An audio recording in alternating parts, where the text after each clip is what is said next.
So there's been a lot of conversation internally on how best can we as an agency promote the work that we do in all communities, especially in the underserved communities, really taking into consideration the intersectionality of the disability space, but also seeing how the work can have a direct impact in the communities that hasn't heard us, but also learning from those communities so that when we introduce guides and regulations that has a clear impact and reflect the work, reflect the needs that needs to be addressed in those communities.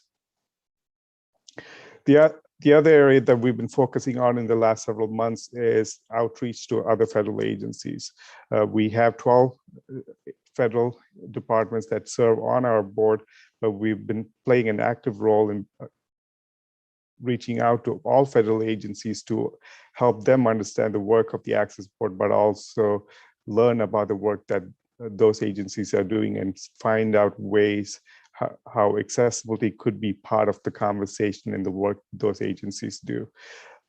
It's been a great learning experience for me to learn from other agencies the impact that accessibility could have in the work that they're doing, but also learning about how the services that they provide have a direct impact for people with disabilities. One of the other areas I've been focusing on in the last several months is also reaching out to the tribal communities. We've had a lot of conversations with organizations that work directly with the tribal communities, but also learning from organizations that have historically been serving their communities.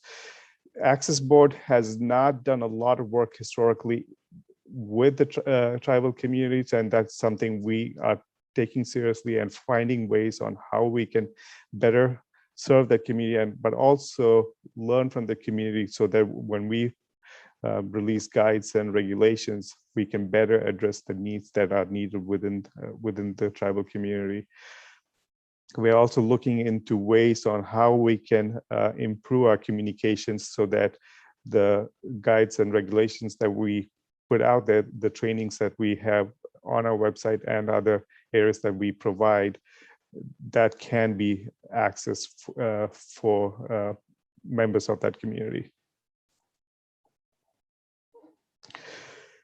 One of the executive orders that came out in June, which is 14035, which we've heard a lot about this board meeting and also the last couple of board meetings, is the DEIA, Diversity, Equity, Inclusion, Accessibility Executive Order.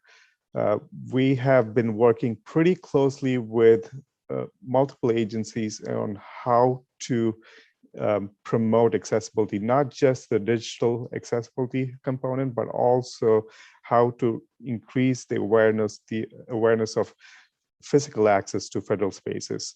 Since Access Board, one of our role is the enforcement of the ABA.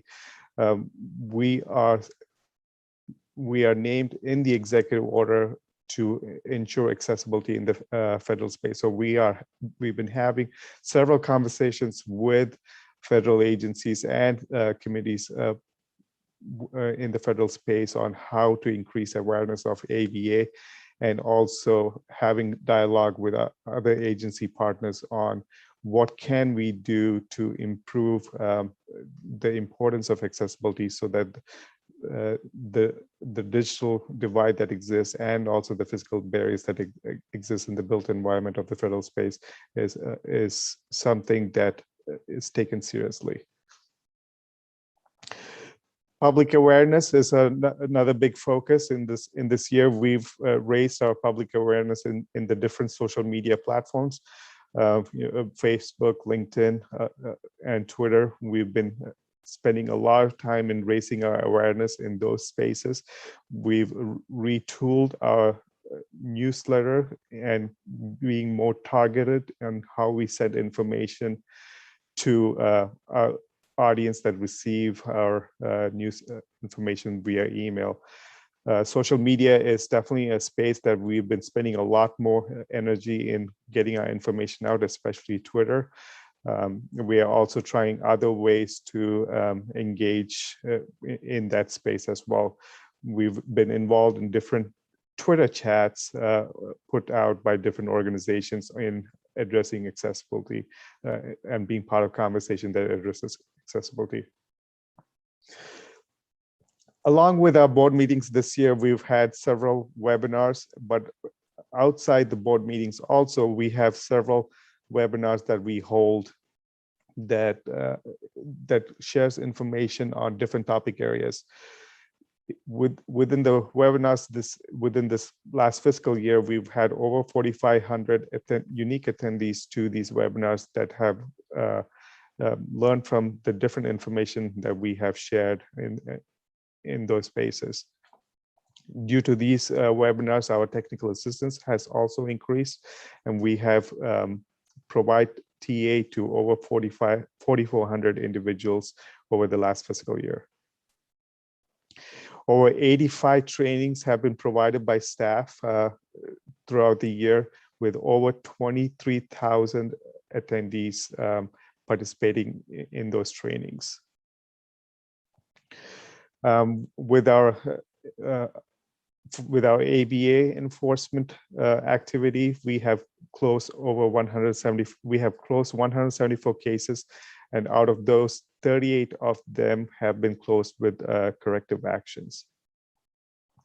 One of the areas that we've been focusing on, also with the experience that we've been all going through under the pandemic, is how to modernize our internal infrastructure.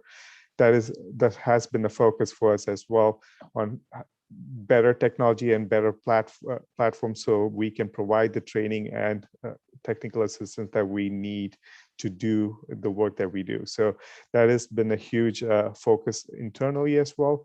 And when we start to meet in person, what can we do to have a space that still entertains the virtual environment? So on how best to have a hybrid space. We've been trying to also have conversations on what the best accessible space could be, so that we don't forget the lessons learned in the last 18 months or so in working in a virtual environment.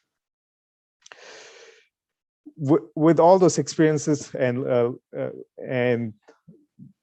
the work that has been done in the last year, we are looking forward to the next fiscal year.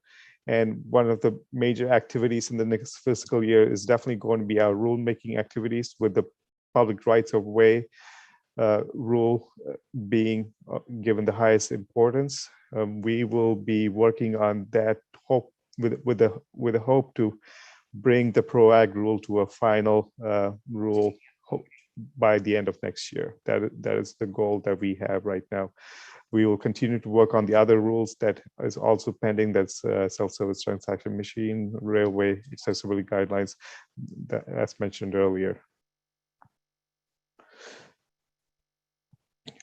We'll continue to implement the executive orders that has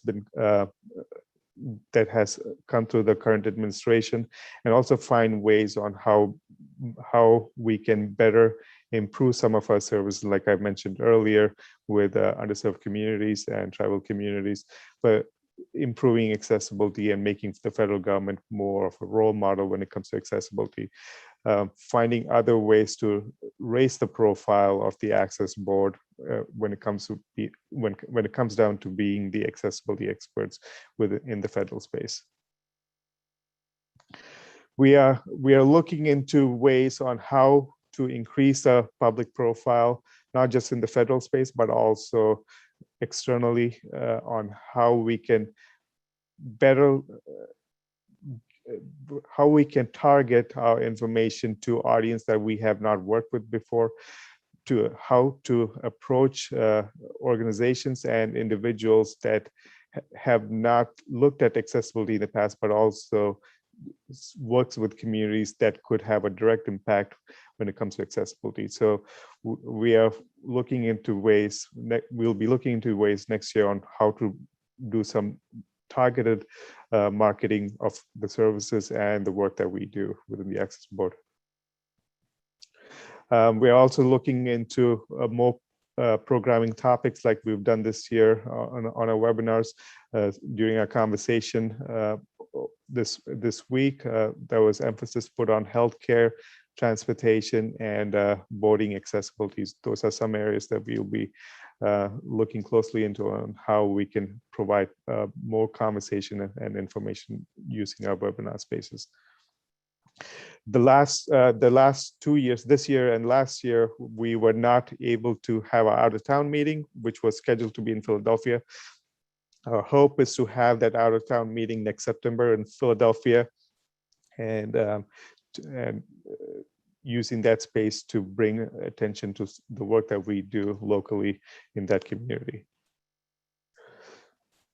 One last thing for our goals for next year is on with the work that we do with the ABA, on how we can modernize the work that we do by improving our tracking system, but also raising awareness to those who are not aware about the enforcement that we do within the ABA, so that they can, so that individuals are aware that they can file the complaint, not just in the public, but also the federal employees who might face barriers in federal spaces is aware what the process is for filing complaints when they face barriers within the federal spaces. With that, it concludes my this portion of my report, but I do want to take some time to talk a little bit about the staff. One thing, when I came into this into my position early this year, I soon came to realize a lot of the staff that are part of the Access Board are very seasoned and well, are staff that has been working in the space for decades, which is a great asset for the organization. But with that also, I found out a lot of those staff are close to retirement age. So with that, there are several staff that's coming up who are close to retirement age, and I'm hearing a lot of rumors about people thinking about retirement. But one staff who has announced her retirement is our General Counsel, Gretchen Jacobs. Gretchen Jacobs did announce last month that she will be retiring as the General Counsel at the end of this year, December 31st. Gretchen graduated from UCLA in the top 10% of her class. While in law school, she interned for Ruth Bader Ginsburg, which I envy her for that opportunity. She spent several years. She spent a couple of decades working at DOJ in the federal programs branch, but also in the civil rights division under the disciplinary rights section. She's been involved in pushing, working on litigation that had direct impact for people with disabilities, and worked on several high-profile cases that had a direct impact. She has been a person that has been well-respected in the work that she does before she came to the Access Board, and also when she joined the Access Board in 2014 after the retirement of Jim Raggio. Gretchen has had a significant hand in the rules that we have passed in the last 8+ years. Under Gretchen's watch, we finished the Information Communication Technology rule. We passed the Medical Diagnostic Equipment rule, the bus rule, and Gretchen has played several roles at the Access Board as being the privacy chief. She has also played a role as the acting executive director when David Capozzi retired.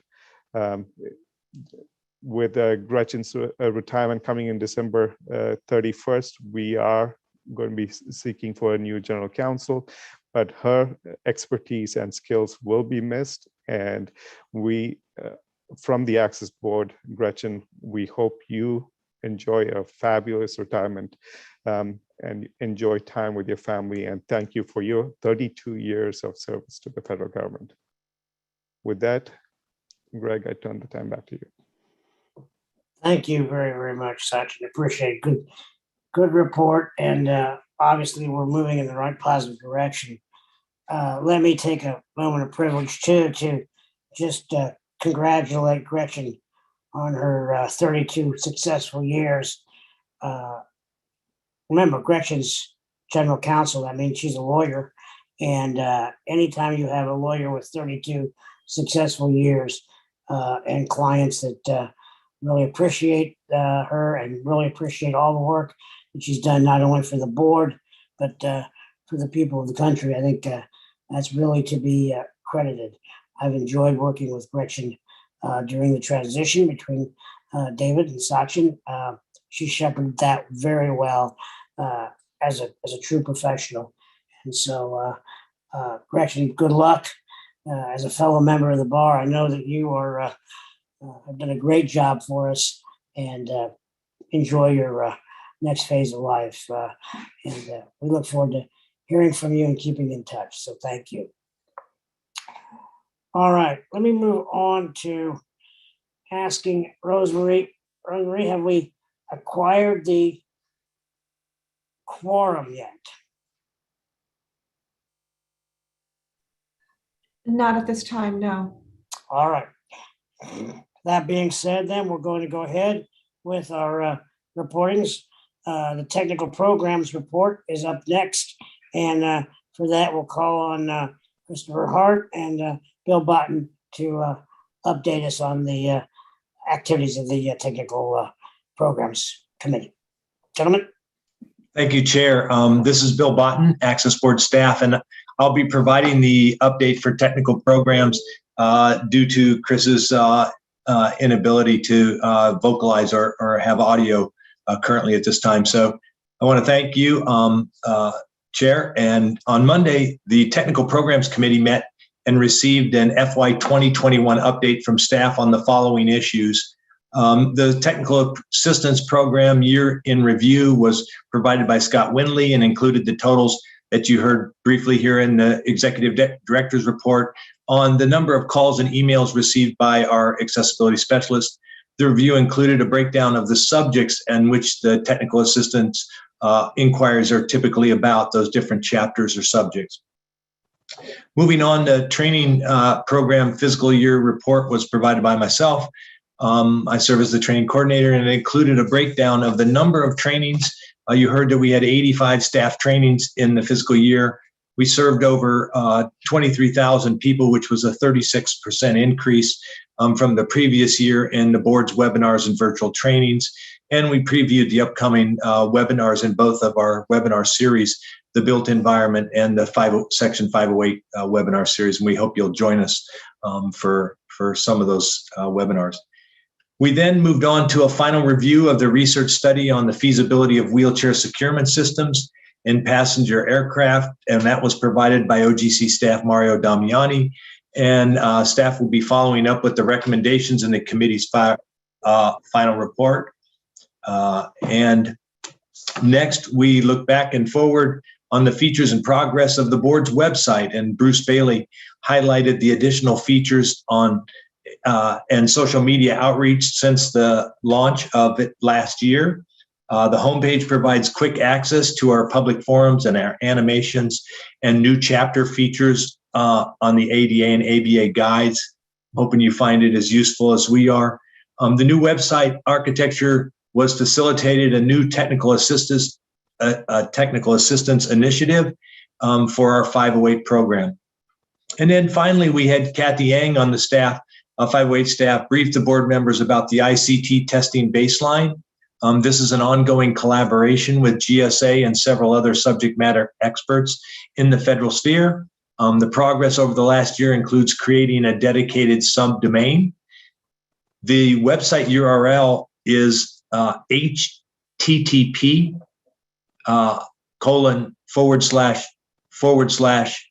ICT baseline.access-board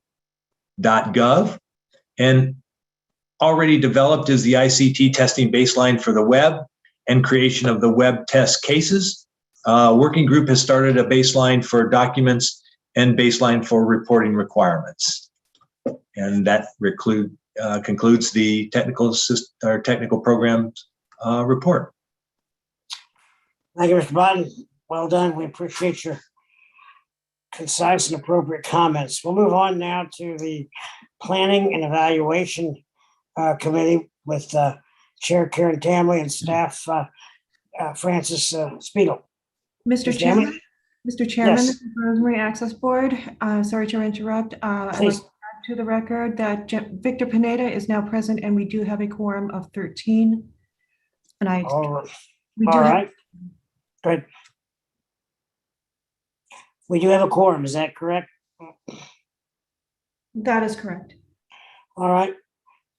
Karen, if you'll hold your remarks, we're going to move back up to the voting on the first issue with regard to the minutes, the draft minutes. And we can do this in bulk with all of the minutes. We have minutes from September 22, 2021, July 14th, 2021, May 19th, 2021, March 14th, 2021, January 13th, 2021, and November 18th, 2020. And we will take all of those as one vote unless I have objection or any of those particular minutes need to be called out and be taken individually. If everyone's approved, if everyone's comfortable with all of the minutes being voted on together, do I have a motion? So moved. All right, the motion's been moved by Mr. McCollum. Is there a second to Mr. McCollum's motion? Second, Mark Guthrie. Howard Rosenblum. All right, we have a second. Do I have any further discussion on this motion to approve the minutes as laid out in the discussion? All right, seeing no other motion, all those in favor of approving the minutes signify by saying aye. I believe, Rosemarie, we do a roll call, Aye. correct? Aye. Aye. Aye. Aye. That is correct. And Christopher Hart does vote to approve. Mr. Chairman, quick suggestion. Since Yes. we have a quorum, I suggest we move the agenda item that's under new business for voting on those 3 items at this time. So that would be my suggestion, because I know there's a couple of federal members that have other commitments. Okay, all right. So why don't we do that? So let's go back to the approval of the minutes. All those in favor signify by saying aye. Aye. Aye. Aye. Aye. Opposed, same sign. Is there an abstention? Seeing none, we'll show that the motion carried and the approval minutes of the draft are now approved, and they are now their official minutes of the record of the United States Access Board. All right, Mr. Chairman, sir. yeah, Greg, this is Mark Guthrie. I just want to be sure that the verbal votes are satisfactory, that we don't have to have a roll call. Is that correct? Well, unless council has an objection, I believe since we have a quorum, we have that squared away, and we have the option for objection. We will just show that the entire body that was present and that the roll call was evaluated at the time of their attendance becomes the norm of the vote. Thank you. Unless there's an objection. All right, very good. That stands and we will move forward. Sachi, did you want to move on to the other Yeah, under the new business. The ad hoc committees? No, under the new business, that's the voting on the charters. We want to do that now and then Okay. come back to the reports from the ad hoc committees. All right, very good. Then we will do that. So we recently have had, the board has made some charter adjustments and new charters that we're going to be moving forward on, and that will be the motions that we'll be discussing today. And so Frontiers Committee, would you like to address the charters, or Sachin, do you want me just to do it? I think the motion needs to be made to approve the charter of the Frontiers Committees as passed from the committee discussion this week. All right, then what we'll do then, Mr. McCollum, I believe you're on that. Is that correct? All right, why don't you give us your motion and conversation for passage? So move. I suggest that we approve the suggestions regarding the charter, please. All right, Mr. McCollum has a motion. Is there a second? There, Karen Breitmeyer, there's a second. It's been moved and seconded. Is there any discussion on the motion as propounded by the Frontier Committee? Seeing none, we'll call for the vote. All those in favor of the standing committee members adopting the charter for the committee signify by saying aye. Aye. Aye. Aye. Any members opposed? Any members abstaining? It's DOJ, we will abstain. I don't have a proxy for that. Okay, very good. Then we will show that abstention. And we still have the quorum to carry, so the motion does carry. And we'll move on to the other bylaws, which were assigned to the other standing committee. Is that correct, Sachin? Yes, that's right. All right, very good. All right. And the special committee has been chaired by Ms. Karen Tanley.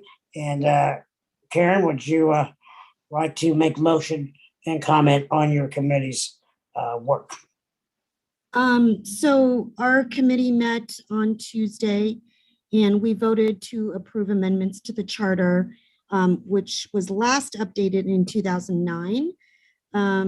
So we discussed various changes to the charter, and I would just ask if there might be a motion to approve that. All right. I think as chair, you can make the motion to approve. Is it your motion then, Karen? Sure. So I move to approve the Charter of Planning and Evaluation as Second. discussed on Tuesday, November 9th. Been moved and Second. seconded by Mr. McCollum. Is there any discussion on the motion? All those in favor of the motion signify by saying aye. Aye. Aye. Aye. Opposed, same sign. Any abstentions? This is DOJ. I don't have a proxy for that, so we will have to abstain. Okay, we have one abstention and the majority carries, so the motion does carry and the special committee bylaws have been established. Thank you. All right. I think that takes care of the board actions, correct? So that takes care of the two charters. So the only one left is the PROAG committee chair. So Yep. All right. And so why don't we have the PROAG Special Committee Chair, Ms. Tamlin, I believe you're on that also. So Greg, Mr. Chairman, if I may weigh in. So just to explain, since the board is going to be working on the PROWAG rule, the committee is going to be established, and Greg has nominated Karen Tamley to serve as the chair of this committee, but we do need to have a vote to accept that nomination. All right. So we are now voting on Karen's nomination to chair the PROWAG committee. All those in favor signify by saying aye. Aye. Aye. Aye. Opposed, same Aye. sign. Any abstentions? DOJ abstains for lack of proxy. Excellent. Thank you. Karen, you are officially approved to chair the PROWAG committee. And thank you for your efforts and acceptance of the nomination. Thank you so much. Thank you. All right. Yay, that's exactly right. Thank you. If you think about it, chairing the PROWAG committee is, and then people sitting on the committee is pretty impressive. When that goes through and gets moved, that's going to be a very good piece of work coming out of this group that has spanned, I believe it's decades now, since the original conversation began. So well done. All right, going back up to the reporting situation. I'm sorry. Oh, Karen, Right, yes, This is Karen. Do you want me to finish yes, checking an evaluation? Okay. yes, Great. exactly, please. Okay, so we did approve the revised charter. The committee also discussed possible topics for the board's 2022 virtual public events that are typically held in conjunction with the public board meetings. Staff took committee members' feedback. We're going to be looking at that and refine the topics for a schedule of possible virtual public events for the coming year. The board's final virtual presentation for this year will be held this afternoon at 2:30. Board member and architect Karen Breitmeyer will be presenting on the topic called Designing for Inclusion, Architectural Trends and Social Justice. Hope all of you can join us today for that. The Zoom link is available by registering on the Access Board's website. That concludes my report. Thank you so much. Thank you, Karen, we appreciate it. And now, all right. I believe now Mr. McCollum is up for the Budget Committee report. Matthew? Good afternoon, ladies and gentlemen. The Budget Committee met earlier yesterday regarding 3 fiscal years being covered. Going to give you a brief update about this past year's fiscal year 2021. As many of you know, the Act Board was given a budget allocation of $9,200,000. By the end of the fiscal year, the Act Board expended $8,909,615, which adds up to 95.8% of the total budget. The remaining balance of the fiscal year added up to $390,385. The remaining balance was primarily based on cost savings dealing with staff retiring, the Act Board members not being able to travel to DC during the public meetings. However, the Act Board staff did make a nice investment in purchasing equipment that equal out to $175,000. That equipment was actually designed to support the employees to continue doing online trainings and simply connect with our external partners and stakeholders. And so it was a nice investment that allowed the export to continue doing its mission and meeting its goals throughout last year. So that's where we are with fiscal year 2021. In terms of the current fiscal year, as many of you know, we have started a new fiscal year, 2022. We were given, so President Biden on September 30th approved a budget allocation of $9,750,000. That was an actual increase from the previous year. The actual increase is actually designed to do more research and more reg assessments during this fiscal year. And so that's a very good thing that we received a budget enhancement to do those reg assessments and research. As you know, the government is currently operating under a CR. Funding continues to go through December 3rd, 2021. And currently, we're waiting for the Senate, the United States Senate, to fully approve the actual board's budget. The House actually approved our budget back on July 29, 2021. And so,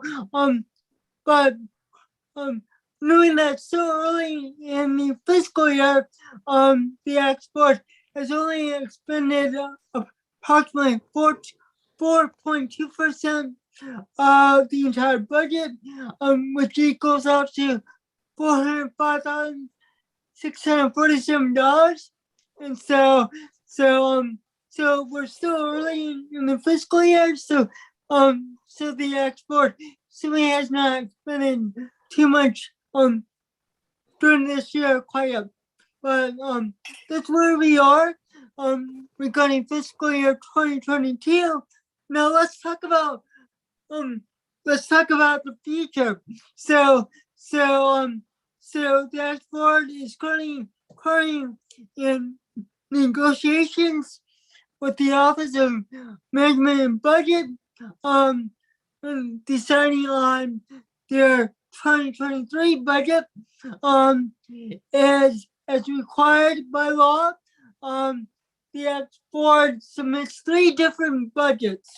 So the first budget actually represents the 5% budget cut, which equals out to $9,262,000. What if we say something? I think I sent it to you in my edit, like our network's reach. So Allison, you're currently speaking publicly, but let me quickly go back. So the 5% budget cut equals out to $9,262,500. And we also submit a second budget, and that's at the current budget level of $9,750,000. And we also have the opportunity to request the actual amount of what the export should be receiving for fiscal year 2023. The amount is $10,090,500. We are currently waiting for OMB to give us the hatchback, and that should probably occur later in December of this year. So I will give you an update at the next board meeting regarding the FY 2023 budget. But until then, that ends my report, Mr. Chair. And thank you very much. Are there any questions from the board members at this time? Hearing none, that ends my report. Mr. Chairman, thank you very much. Have a Thank great you. day, Thank you, guys. Mr. McComb. Bye-bye. We appreciate your effort and thank you very, very much. All right, we are now moving on to the frontier issues. We have made the vote, but Mr. Rosenblum, and it's your committee. Any comments you'd like to make on the frontier issues? Thank you, Mr. Chair. Yesterday, the Frontiers Committee met and were led by staff liaison Tim Cregan in that pursuit. Tim provided an overview of the history of the committee and reviewed the broad and varied subject matter of the presentations that have been heard by that committee over the years. The Frontier Issues Committee was formed initially as an ad hoc committee in 2011 and became a subject matter committee in 2020 pursuant to the board's vote. A subject matter committee must have a charter pursuant to the board's bylaws. So as we've just seen, that charter has been presented to the board and passed. So Tim Cregan initially went through the proposed charter and recognises that the role of the committee is to monitor new and emerging developments in technology and architecture, to identify trends that may present accessibility issues, to monitor for best practices in the accessibility of digital and built environments. In addition, the committee arranges for demonstrations and presentations of new and emerging technologies for the board's consideration.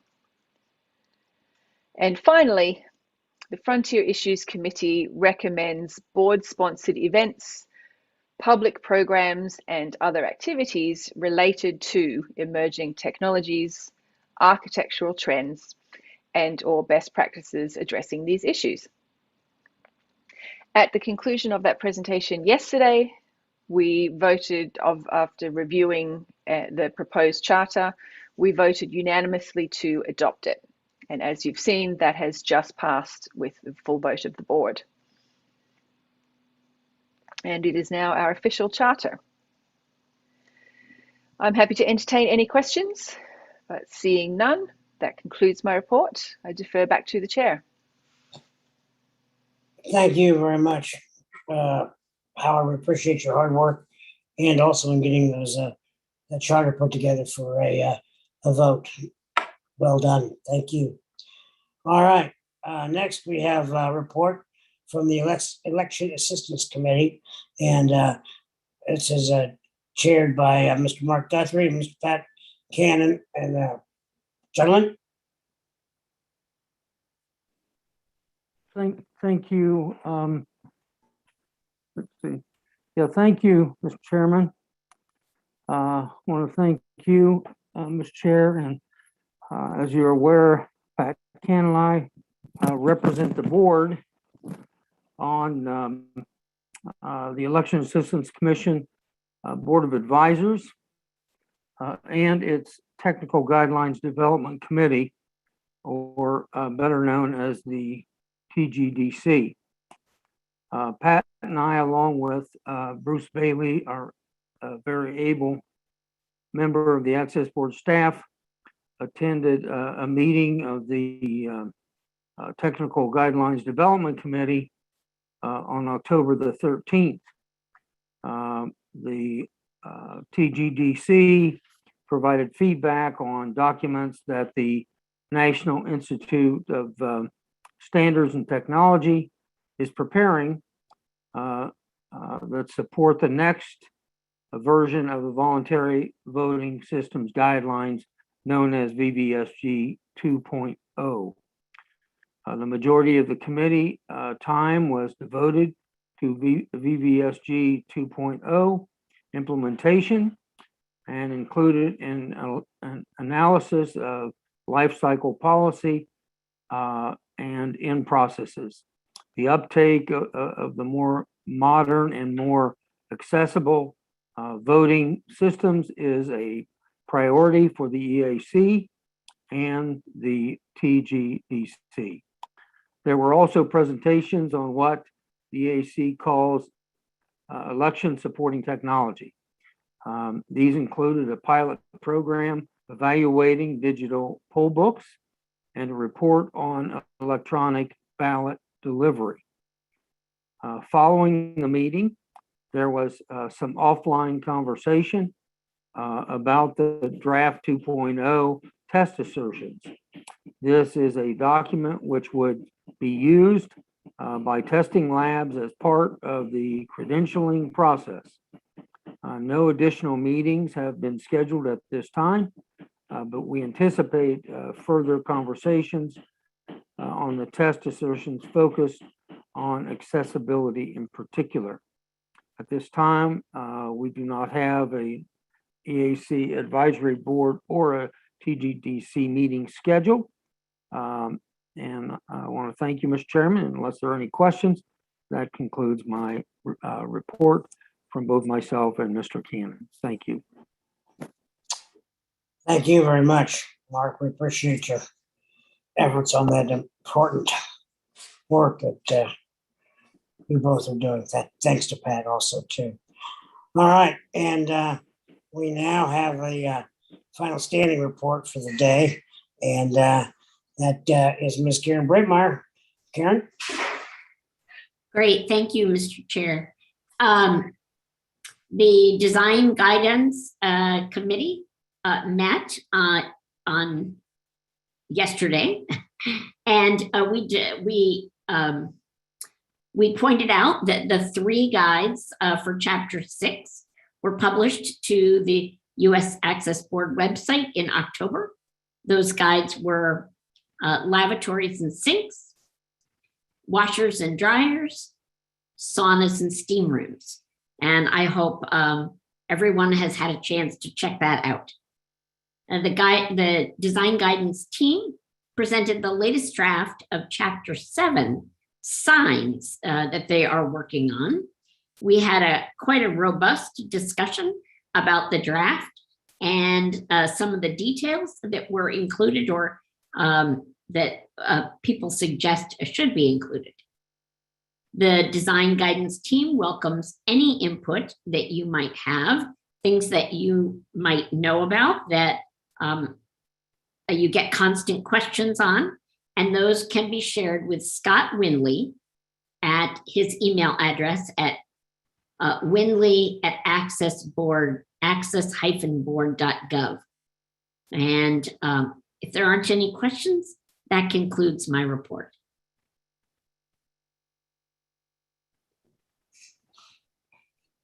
Thank you very, very much, Karen. We certainly appreciate that.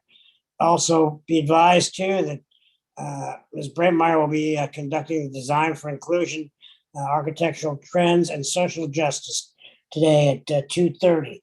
So that is a great webinar that should be extremely informative. So we appreciate that also, Karen. Thank you. All right. The next meeting of the United States Access Board is January 20th, or strike that, my bad, January 10th through 12th, 2022. Hard to believe, 2022. And that meeting will also be conducted remotely. And so you'll be having information to be able to join us at that meeting. So thank you for considering being a part of that process. Sachin, you have final remarks. Just one agenda item that might have been skipped over, Mr. Chairman. If any federal members want to give any updates from their departments, give them an opportunity to do so. Thank you, and that is my fault. Suddenly we got the information that we had a quorum, and so pleased with where we are in that, and the federal members participating, that the excitement overtook the chairs following the agenda. So apologize.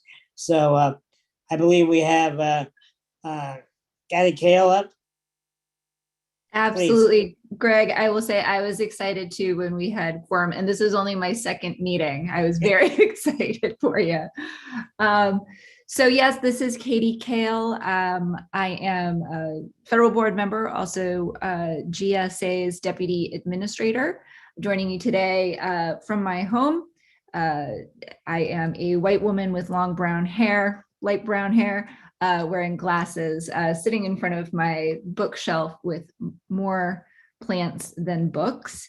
Many of you, if you were on the call earlier or on the in the meeting earlier today, heard from some of my great GSAers talking about the work that we have done around our government-wide IT accessibility. So they were on from 11 to 12 today, and really discussed several of the points that we're doing government-wide, not only a GSA, but government-wide.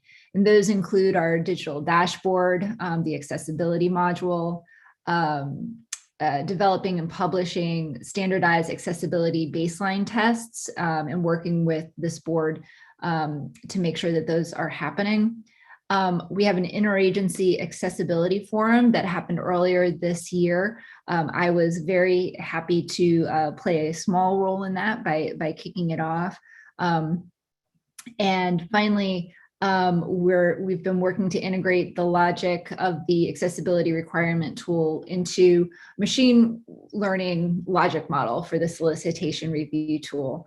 A lot of this sounds very wonky. GSA is very wonky, but we're making sure that we are playing our part and really trying to lead by example across accessibility, and making sure that our government is accessible to all, and that is our number one, one of my number one roles here at GSA. So with that, I'm going to turn it back to Greg, and thank you for giving me a few moments to talk. You're so welcome. Glad to have you, and glad you were here for the vote. Any other federal members that would like to make comments or presentations on their agencies? All right. Good afternoon. This is Randy Cooper from Department of Defense. Can you all hear me? Please, Randy, go ahead. Thank you, sir. So I just want to thank Sasha and the Access Board team for your support and the leadership over the past, since January, supporting us with resolving expeditiously the ABA complaints and moving forward. Just appreciate the leadership and look forward to this fiscal year. Over.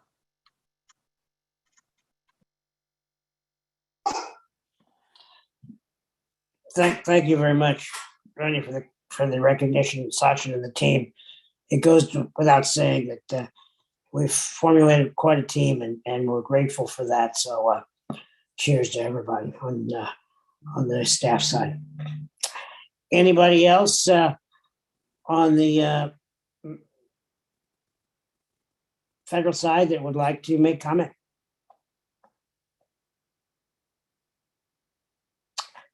All right. We will show that is been successful. We appreciate that. Again, we will be meeting for the, yes, hard to believe, the beginning meeting for January 2022, 10 through 12, which will be a virtual meeting, and I look forward to having everyone there. Also, again, please join us for Design of Inclusion, Architectural Trends, and Social Justice later today at 2:30. 2:30 Eastern time. So our leader there, Chairman Brademeyer of that committee, is a little bit earlier in the day. So we'll see how that participates, and it'll be a great time to watch that. All right. Unless there are any further items, any other members of the board, anything for the good of the cause would like to be raised? All right. Since we had a quorum, believe it or not, we can call for a motion. Is there a motion to adjourn? So moved, Mr. Chairman. It's been moved, and I presume properly seconded.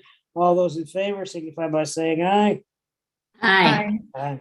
All right, thank you all, and we look forward to seeing you in Karen's presentation, and of course here next year for the January Access Board meeting. Have a good day.